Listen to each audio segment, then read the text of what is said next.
Hi, welcome back to my channel. ನಾನು ಮಲಗಿದ್ದೆ. ನನ್ನ ಪಕ್ಕ ಬಂದು ನನ್ನ ಬಾಸ್ ಮಲಗಿ ಆ ಕತ್ತಲೆಯ ರಾತ್ರಿಯಲ್ಲಿ ಚೆನ್ನಾಗಿ ಉಜ್ಜಲು ಶುರು ಮಾಡಿದರು. ಇದೇನಾಗುತ್ತಿದೆ ಅಂತ ನನಗೆ ಆಕಾಶ ಕಳಚಿ ತಲೆ ಮೇಲೆ ಬಿದ್ದಂಥ ಅನುಭವ. ಎಲ್ಲವೂ ಕನಸಿನಂತೆ ಅನ್ನಿಸುತ್ತಿತ್ತು. ನಾನು ನನ್ನ ಬಾಸ್ ಬಾಹು ಬಂಧನಕ್ಕೆ ಒಳಗಾಗಿದ್ದೆ. ಕತೆ ಮಾತ್ರ ತುಂಬಾ ಇಂಟ್ರೆಸ್ಟಿಂಗ್ ಆಗಿದೆ.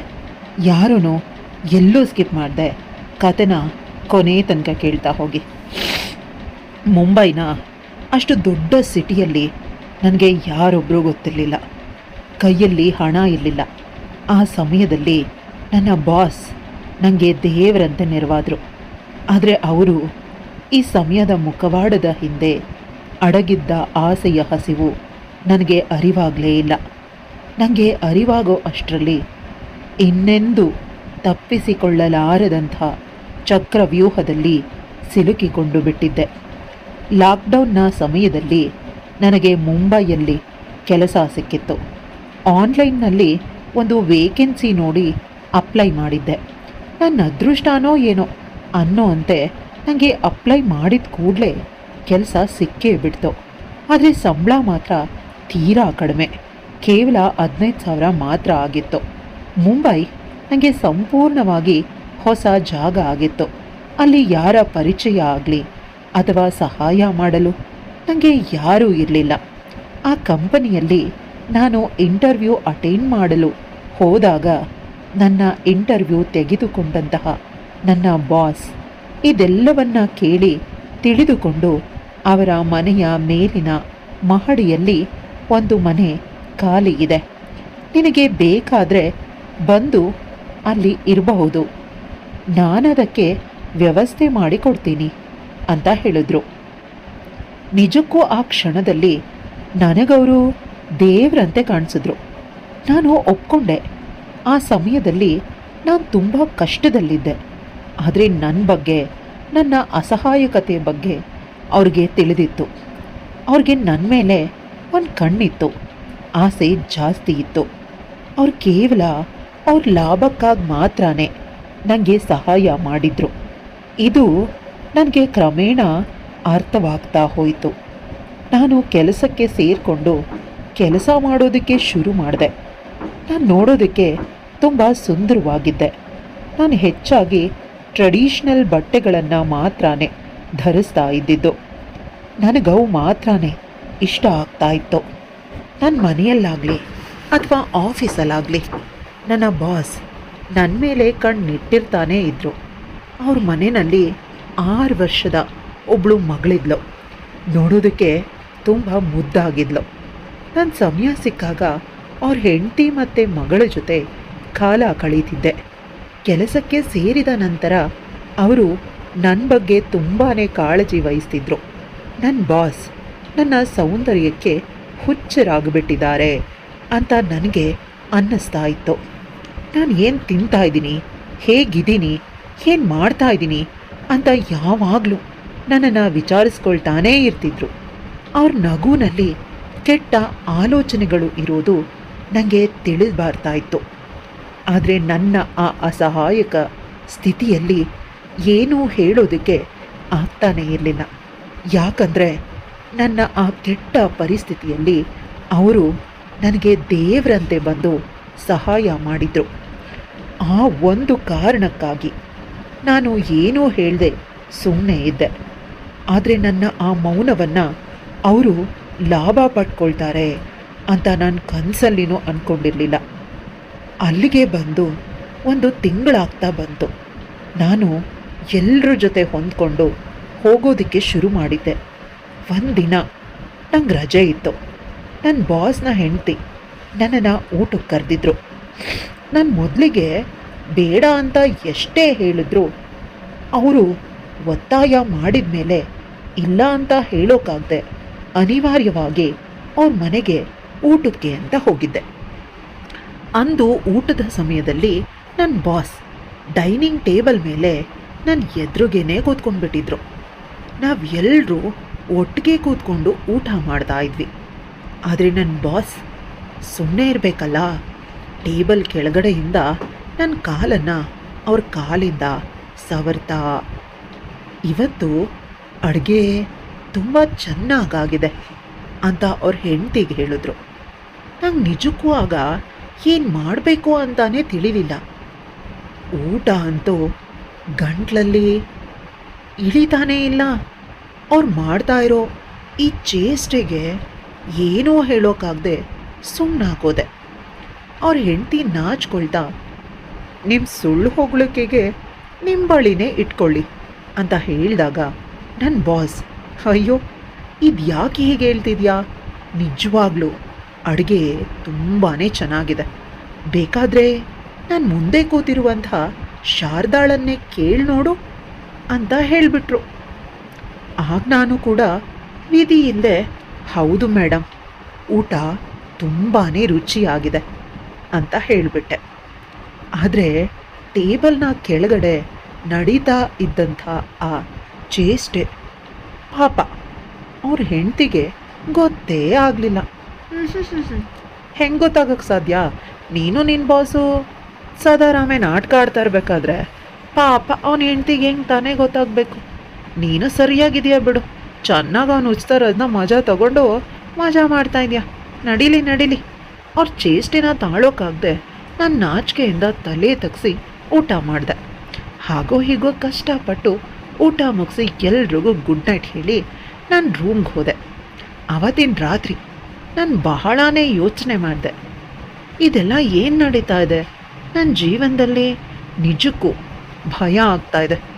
ಯಾವ ಕೆಲಸನೂ ಬೇಡ, ಏನೂ ಬೇಡ, ಹಳ್ಳಿಗೆ ವಾಪಸ್ ಹೋಗ್ಬಿಡೋಣ ಅಂತ ಅಂದ್ಕೊಂಡೆ. ಆದರೆ ಮನೆ ಪರಿಸ್ಥಿತಿ, ಬಡತನ, ನನ್ನ ಸಂಬಳನ ನಂಬ್ಕೊಂಡಿರೋ ಅಪ್ಪ ಅಮ್ಮ ಎಲ್ಲರೂ ನೆನಪಾದರು. ಲಾಕ್ಡೌನ್ನ ನಂತರ ಮನೆ ಪರಿಸ್ಥಿತಿ ತೀರಾ ಹದಗೆಟ್ಬಿಟ್ಟಿತ್ತು. ಅಪ್ಪನ ವ್ಯಾಪಾರ ಅಂತೂ ನೆಲ ಕಚ್ಬಿಟ್ಟಿತ್ತು. ಈಗ ನನಗೆ ಕೆಲಸ ಮಾಡೋ ಅನಿವಾರ್ಯತೆ ಖಂಡಿತ ಇತ್ತು. ಸರಿ, ಈ ಕೆಲಸ ಬೇಡ, ಬೇರೆ ಆಫೀಸಲ್ಲಿ ಕೆಲಸ ನೋಡಿ ಸೇರಿಕೊಳ್ಳೋಣ ಅಂದರೆ ಇಲ್ಲಿ ನಂಗೆ ಯಾರೂ ಸ್ನೇಹಿತರಿಲ್ಲ, ಯಾರೂ ಪರಿಚಯದವರೂ ಇರಲಿಲ್ಲ. ಹಾಗಾಗಿ ಏನೇ ಆದರೂ ಎದುರಿಸಿ ಇದೇ ಕೆಲಸದಲ್ಲಿ ಮುಂದುವರಿಯೋಣ ಅಂತ ನನ್ನ ಮನಸ್ಸಿಗೆ ನಾನೇ ಸಮಾಧಾನ ಹೇಳ್ಕೊಂಡೆ. ಅಬ್ಬಬ್ಬ, ಮುಳ್ಳಿ ಮುಂಚಕ್ಕೆಷ್ಟು ಅಂದರೆ 3 ಮತ್ತೊಂದು ಅಂದ್ರಂತೆ. ಹಾಗಾಯ್ತು ಇವಳ ಕತೆ.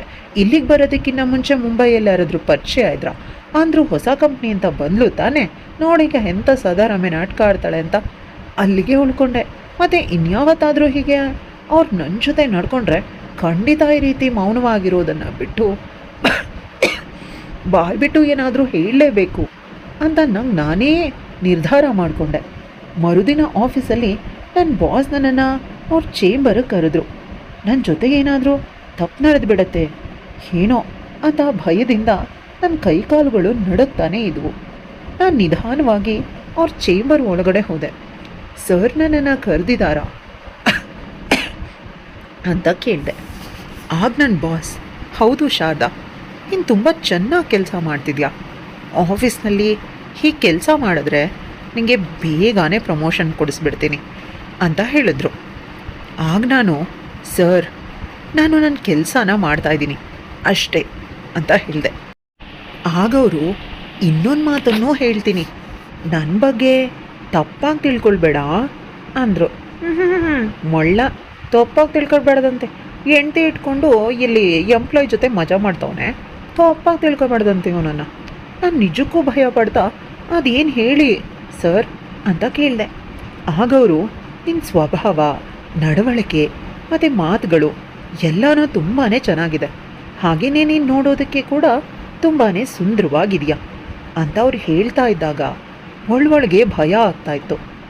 ನಿನ್ನೆ ರಾತ್ರಿ ಅವ್ರ ಮನೆಯಲ್ಲಿ ಟೇಬಲ್ ಕೆಳಗಡೆ ನನ್ನ ಕಾಲಿಗೆ ಅವ್ರ ಕಾಲಿನಿಂದ ಸವರ್ತಾ ಇದ್ದದ್ದನ್ನು ಈಗ ಕೇಳಿಬಿಡೋಣವಾ ಅಂತ ಅಂದ್ಕೊಂಡೆ. ಆದರೆ ಯಾಕೋ ಗೊತ್ತಿಲ್ಲ, ಧೈರ್ಯನೇ ಸಾಲಿಲ್ಲ. ಧೈರ್ಯ ಸಾಲಿಲ್ವೋ ಅಥವಾ ಆ ರೀತಿ ಮಜಾ ಇನ್ನೂ ಬೇಕು ಅಂತಾನೋ ಗೊತ್ತಿಲ್ಲ. ನಡೆಸು ಏನೇನು ನಡೆಸ್ತೀಯ. ಆದರೆ ಅವರೇ, ಶಾರದಾ ನಿನ್ನೆ ನಡೆದ ಘಟನೆಗೆ ನೀನು ಕೋಪ ಮಾಡ್ಕೊಂಡಿಲ್ಲ ತಾನೇ ಅಂತ ಕೇಳೇ ಬಿಟ್ಟರು. ಇವನಂತೂ 3 ಬಿಟ್ಟಿನೇ ನಿಂತ್ಬಿಟ್ಟಿದ್ದಾನೆ, ಕೇಳ್ದೆ ಏನೇನು ಮಾಡ್ತಾನೆ. ನಾನು ಏನೂ ಗೊತ್ತಿಲ್ಲದವಳಂತೆ ಯಾವ ವಿಷಯ ಸರ್ ಅಂತ ಕೇಳಿದೆ.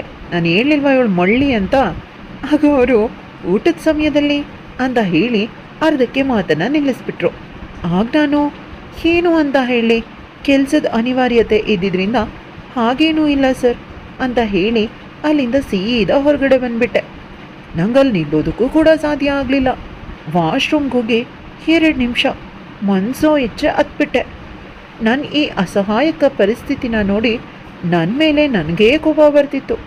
ಆದರೆ ಏನು ಮಾಡಬೇಕು, ಏನೋ ಮಾಡೋ ಸ್ಥಿತಿನಲ್ಲಿ ನಾನಿರಲಿಲ್ಲ. ಕಣ್ಣುಗಳನ್ನೆಲ್ಲ ಒರೆಸ್ಕೊಂಡು ಮುಖನ ತೊಳ್ಕೊಂಡು ಸೀದಾ ಬಂದು ನನ್ನ ಚೇರ್ ಮೇಲೆ ಕೂತ್ಕೊಂಡ್ಬಿಟ್ಟೆ. ಕೆಲಸನ ಮುಂದುವರಿಸ್ದೆ. ಲಂಚ್ ಸಮಯದಲ್ಲಿ ನಾನು ಒಬ್ಬಳೇ ಊಟ ಮಾಡಿದೆ. ಆ ವಿಷಯನ ನೆನಪಿಸ್ಕೊಳ್ಳೋದಕ್ಕೆ ನಿಜಕ್ಕೂ ನಂಗೆ ಇಷ್ಟ ಇರಲಿಲ್ಲ. ಆವತ್ತಿನ ದಿನ ಬಾಸ್ ನನ್ನನ್ನು ನೋಡಿ ಬೇಸರ ವ್ಯಕ್ತಪಡಿಸಿದ್ರು. ಆದರೆ ನಾನು ಅವ್ರಿಗೆ ಯಾವುದೇ ಪ್ರತಿಕ್ರಿಯೆನೂ ನೀಡಲಿಲ್ಲ. ಅವ್ರು ನನ್ನ ಜೊತೆ ಮಾತಾಡೋದಕ್ಕೆ ಅವಕಾಶಗಳನ್ನು ಹುಡುಕ್ತಾ ಇದ್ದರು. ನಾನು ಅವರಿಂದ ಸಾಧ್ಯ ಆದಷ್ಟು ದೂರನೇ ಇದ್ಬಿಡ್ತಾ ಇದ್ದೆ. ಆದರೆ ಸಮಯ ಹೀಗೇ ಇರೋದಕ್ಕೆ ಸಾಧ್ಯನಾ? ನನ್ನನ್ನು ಇಂಥ ಪರಿಸ್ಥಿತಿಗೆ ತಂದು ನಿಲ್ಲಿಸುತ್ತೆ ಅಂತ ನಾನು ಕನಸಲ್ಲೇನೂ ಕೂಡ ಊಹೆ ಮಾಡ್ಕೊಂಡಿರಲಿಲ್ಲ.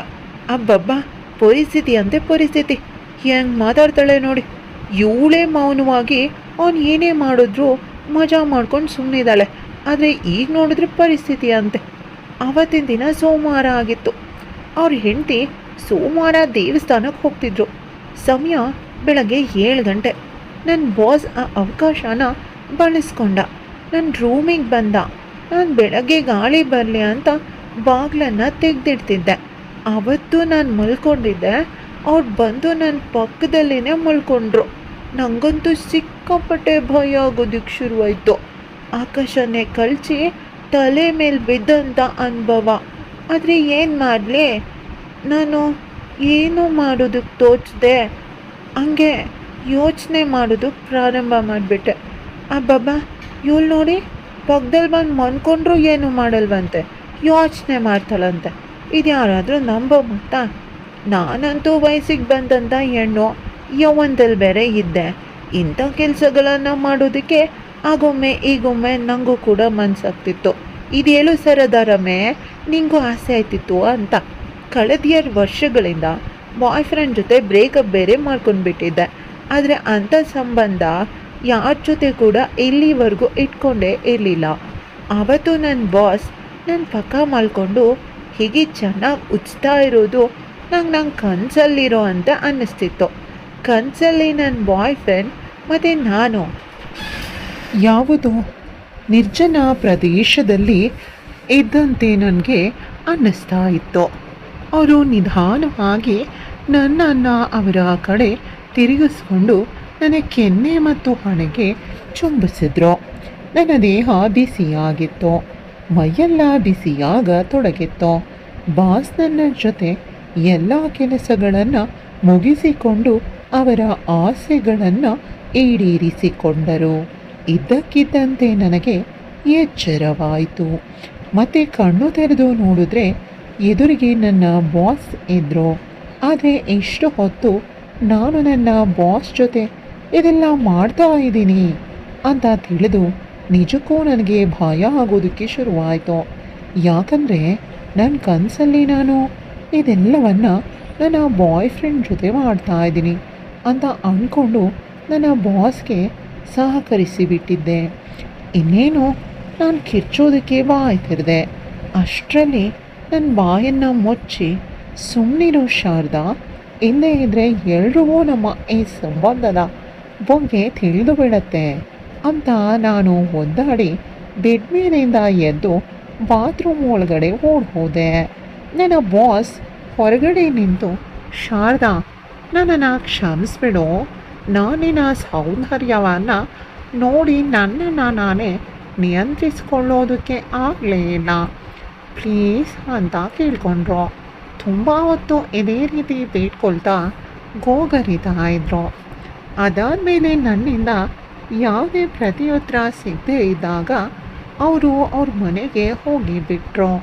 ನನಗಂತೂ ಇದೇನು ನಡೀತಾ ಇದೆ ನನ್ನ ಜೀವನದಲ್ಲಿ ಅಂತ ಯೋಚನೆ ಮಾಡ್ತಾನೆ ಅಲ್ತಾನೆ ಶವರ ಕೆಳಗಡೆ ಕೂತ್ಕೊಂಡ್ಬಿಟ್ಟಿದ್ದೆ.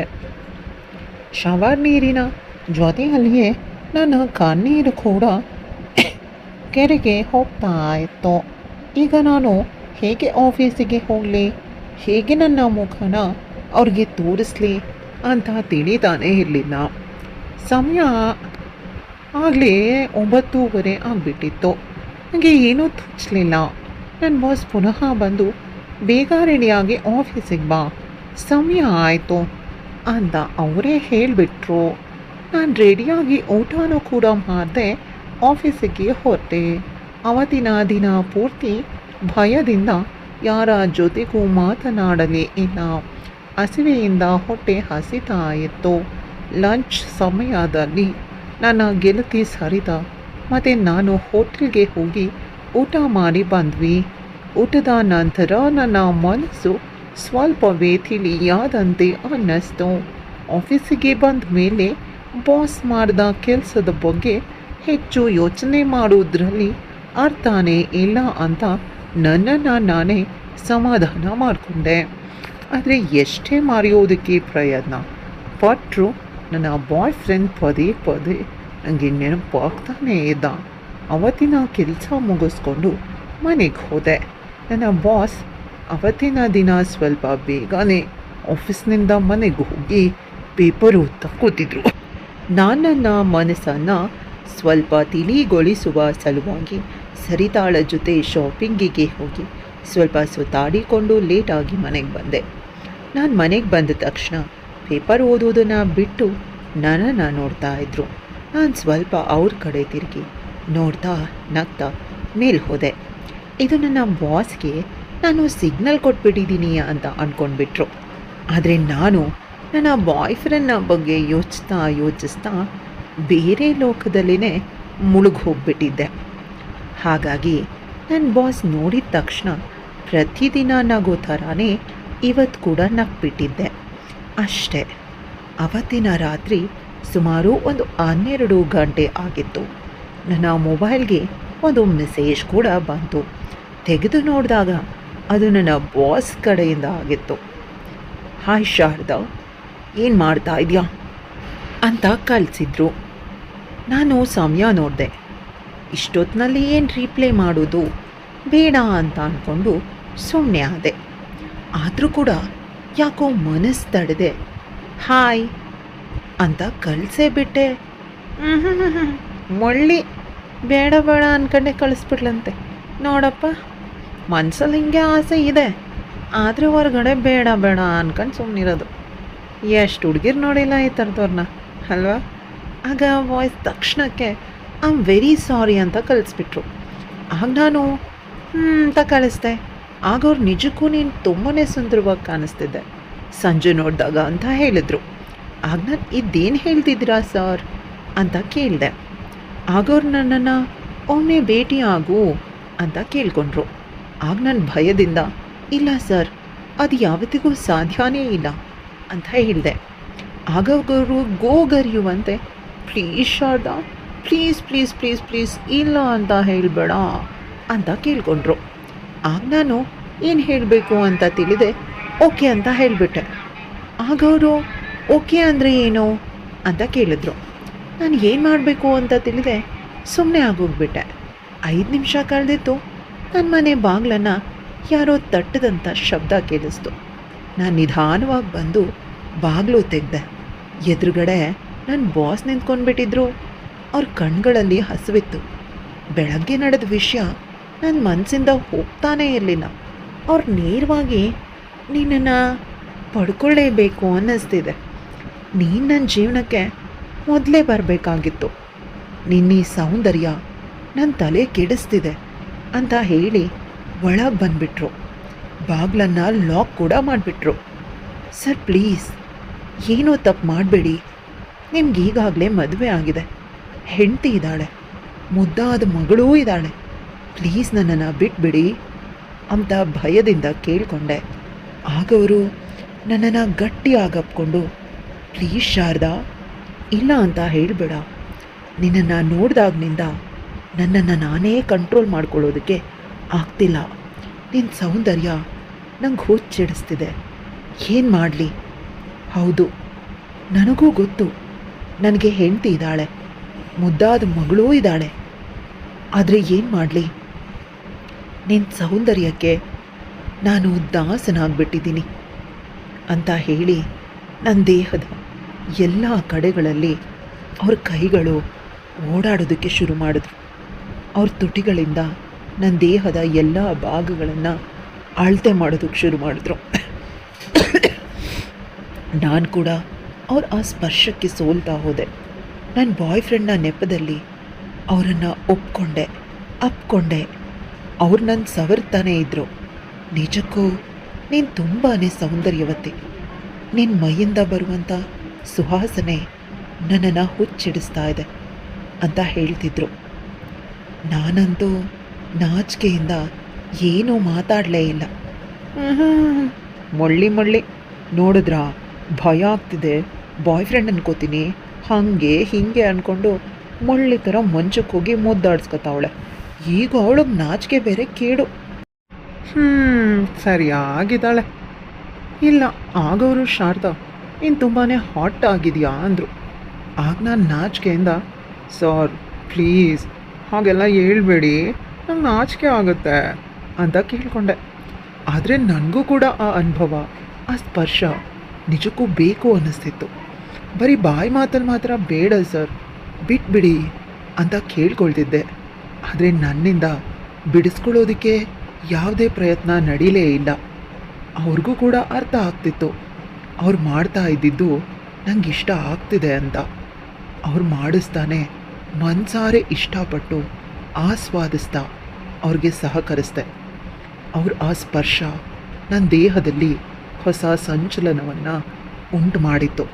ಅವ್ರು ನನ್ನ ಹತ್ರ ಬಂದಂತೆಲ್ಲ ನನ್ನ ಉಸಿರಾಟದ ವೇಗ ಹೆಚ್ಚಾಗ್ತಾನೆ ಹೋಯಿತು.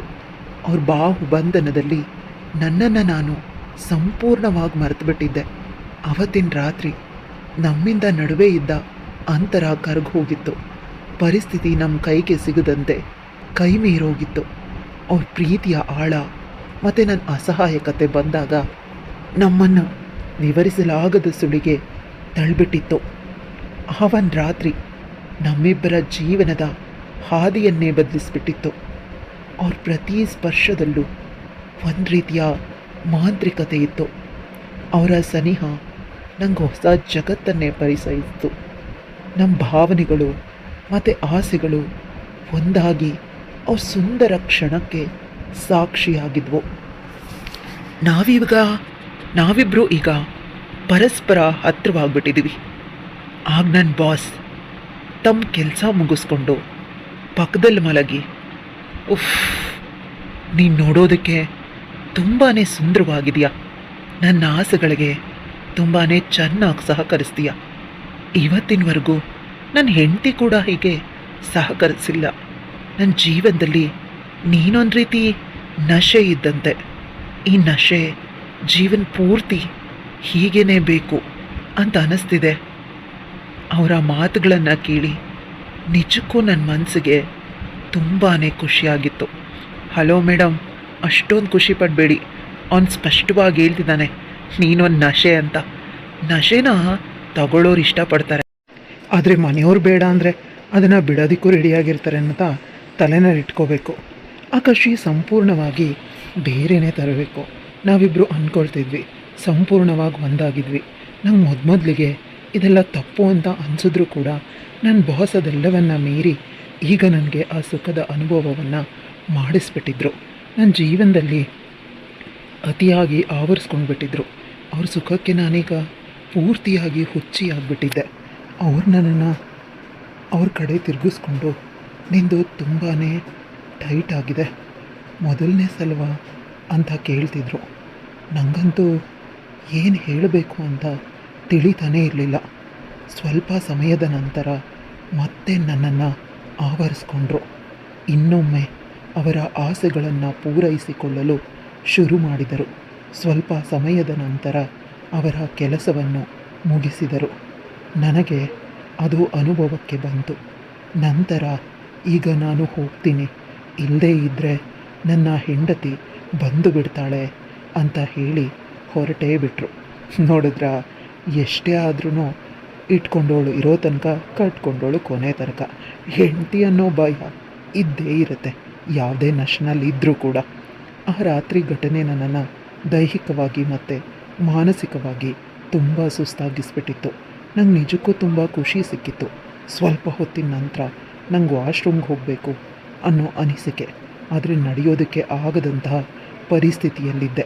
ಕಷ್ಟಪಟ್ಟು ಹಾಗೂ ಹೀಗೋ ಹೋಗಿ ಬಂದು ಮಲಗಿದೆ. ಬೆಳಗ್ಗೆ ಎದ್ದು ನೋಡಿದಾಗ ಆಶ್ಚರ್ಯವಾಗಿತ್ತು. ಯಾಕಂದರೆ ಮಧ್ಯಾಹ್ನ 12 ಗಂಟೆ ಆಗಿಬಿಟ್ಟಿತ್ತು. ಆಫೀಸಿಗೆ ಈಗ ಹೇಗೆ ಹೋಗೋದು ಅಂತ ಚಿಂತೆ ಮಾಡ್ತಾ ಇರುವಾಗ ನನ್ನ ಬಾಸ್ನ ಮೆಸೇಜ್ ಬಂತು. ನೆನ್ನೆ ತುಂಬ ನೋವಾಯಿತಾ, ಇನ್ನೂ ಯಾಕೆ ಆಫೀಸಿಗೆ ಬಂದಿಲ್ಲ, ಇವತ್ತು ಆಫೀಸಿಗೆ ಬಾ ಪ್ಲೀಸ್, ನನ್ನ ಬಗ್ಗೆ ಕೆಟ್ಟದಾಗಿ ತಿಳ್ಕೊಳ್ಬೇಡ ಪ್ಲೀಸ್, ಎಂದಿನಂತೆ ಆಫೀಸಿಗೆ ಬಾ ಅಂತ ಕಳಿಸಿದ್ರು. ಆಗ ನಾನು ಅವ್ರಿಗೆ ನಿಜಕ್ಕೂ ನನಗೆ ತುಂಬ ನೋವಾಗ್ತಿದೆ, ಎದ್ದು ನಡೆಯೋದು ಕೂಡ ಸಾಧ್ಯ ಆಗ್ತಿಲ್ಲ, ಈಗ ತಾನೇ ಎದ್ದಿದ್ದೀನಿ, ನಾನಿವತ್ತು ಆಫೀಸಿಗೆ ಬರೋದಕ್ಕೆ ಆಗೋದೇ ಇಲ್ಲ ಅಂತ ಮೆಸೇಜ್ ಮಾಡಿದೆ. ತಕ್ಷಣವೇ ಅವರು ನನಗೆ ಕಾಲ್ ಮಾಡಿದ್ರು. ನಿಮಗೆ ತುಂಬ ಕಷ್ಟ ಆಗ್ತಿದೆಯಾ ಅಂತ ಕೇಳಿದ್ರು. ಆಗ ನಾನು ಹೌದು, ನಡೆಯೋದಕ್ಕೂ ಕೂಡ ಆಗ್ತಿಲ್ಲ ಅಂತ ಹೇಳಿದೆ. ಆಗ ಅವರು ಸರಿ, ಬರೋವಾಗ ನಾನು ಮೆಡಿಸಿನ್ ತರ್ತೀನಿ, ಈಗ ನೀನು ಮಲ್ಕೊಂಡು ರೆಸ್ಟ್ ಮಾಡು ಅಂತ ಹೇಳಿ ಕಾಲ್ ಕಟ್ ಮಾಡಿದ್ರು. ನಾನು ಮತ್ತೆ ಮಲ್ಕೊಂಡೆ. ಸಂಜೆ ಮೆಡಿಸಿನ್ ತಂದು ಕೊಟ್ಟು ನನ್ನನ್ನು ಕಣ್ಣು ತುಂಬ ನೋಡಿ, ಬೆಳಗ್ಗೆಯಿಂದ ಊಟ ಕೂಡ ಮಾಡಿಲ್ಲ ಅಂತ ಅನಿಸುತ್ತೆ ಅಂತ ಕೇಳ್ತಾ ನನ್ನನ್ನು ಕಾಳಜಿ ಮಾಡ್ತಾ ಅವರೇ ಊಟವನ್ನು ಆರ್ಡರ್ ಮಾಡಿ, ಊಟ ಬರುತ್ತೆ, ಊಟ ಮಾಡಿ ಮಲಗು, ನೀನು ಏನೂ ಚಿಂತೆ ಮಾಡಬೇಡ, ನಮ್ಮಿಬ್ಬರ ಸಂಬಂಧ ಯಾರಿಗೂ ತಿಳಿಯದಂತೆ ಮುಂದುವರೆಸೋಣ, ಈ ವಿಷಯ ನಮ್ಮಿಬ್ಬರ ಮಧ್ಯೆ ಮಾತ್ರವೇ ಇರಲಿ ಅಂತ ಹೇಳಿದ್ರು. ಆಗ ನನಗೆ ಅರ್ಥ ಆಯಿತು ಇವರ ಮನಸ್ಸಿನಲ್ಲಿ ಏನಿದೆ ಅಂತ. ಆದರೆ ನನಗೂ ಕೂಡ ಮಜಾ ಸಿಗ್ತಾ ಇದ್ದಿದ್ದರಿಂದ ಏನೂ ಹೇಳೋಕ್ಕಾಗಲಿಲ್ಲ. ನನ್ನ ಪರಿಸ್ಥಿತಿಯ ನೆನಪಾಗಿ ಏನು ಹೇಳಲಿ ತೋಚದೆ ಸುಮ್ಮನಾಗ್ಬಿಟ್ಟೆ. ಕತೆ ಹೇಗಿತ್ತು? ಇಷ್ಟ ಆಯಿತಾ? ಇಷ್ಟ ಆಗಿದ್ರೆ ಲೈಕ್, ಶೇರ್, ಕಮೆಂಟ್ ಮಾಡೋದನ್ನು ಮರಿಬೇಡಿ. ಇಂತಹ ಇನ್ನಷ್ಟು ಇಂಟ್ರೆಸ್ಟಿಂಗ್ ಕತೆಗಳಿಗಾಗಿ ನನ್ನ ಚಾನಲ್ನ ಸಬ್ಸ್ಕ್ರೈಬ್ ಮಾಡ್ಕೊಳ್ಳಿ.